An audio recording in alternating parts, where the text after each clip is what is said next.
You're a what? A turtle. Why are you a turtle? Because you like turtles.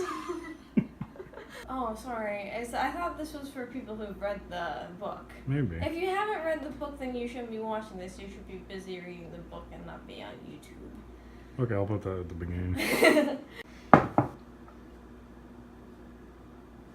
We begin.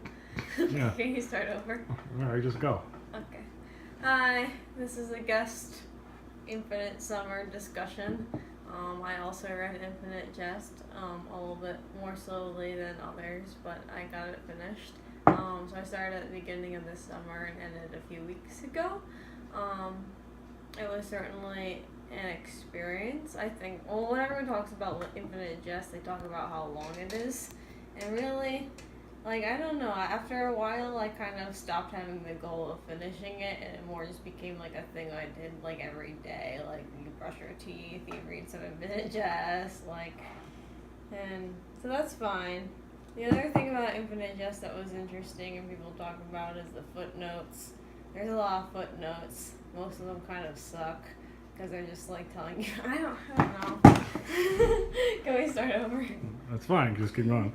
Most of the footnotes just kind of tell you things. Oh, you can see my bookmark here. You can see that at the very end. That means I'm finished.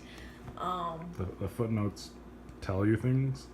Yeah, a lot of times the footnotes just tell you what the different drugs are, and so you can see if there's like a scientific looking word and it has a footnote, that the footnote's gonna be pretty useless. It's gonna be like, oh, it was made by like Fitzer or something like that.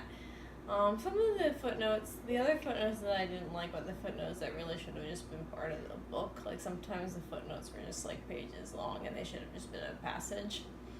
The footnote that sucked the most was the one where they just listed every single movie that James and Kendens had made, which was, it was just a lot of information. And that was like right towards the beginning too, so that was really a discouraging footnote. But then a lot of the other footnotes were fine. It's just the ones that were too long or too druggy that were probably the worst. Not much really happens. I guess the only character that really has a serious arc in like the traditional kind of novel sense would be Don Gately. What I really liked was when, also a scene with Hal, when he kind of walked in on his classmate who had licked the window, and his tongue was stuck to the window, and his tongue was stuck to the window. That's not what happened.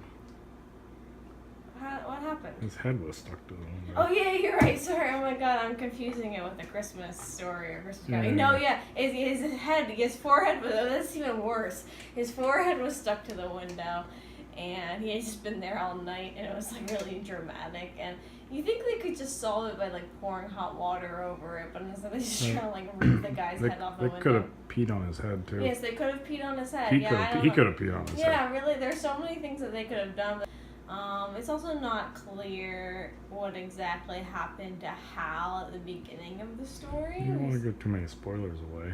Oh, sorry. I thought this was for people who've read the book. Maybe. If you haven't read the book, then you shouldn't be watching this. You should be busy reading the book and not be on YouTube. Okay, I'll put that at the beginning. But, yeah, I guess in the end, I don't know. I spent so much time reading this book that I almost kind of miss reading a little bit of it here and there every day, so I don't think I'll read it again, but I think after spending, thousands of words and pages with David Foster Wallace, I might read some of his other works. Yeah, it was an interesting summer and a little bit of fall for me, and it was definitely a worthwhile experience.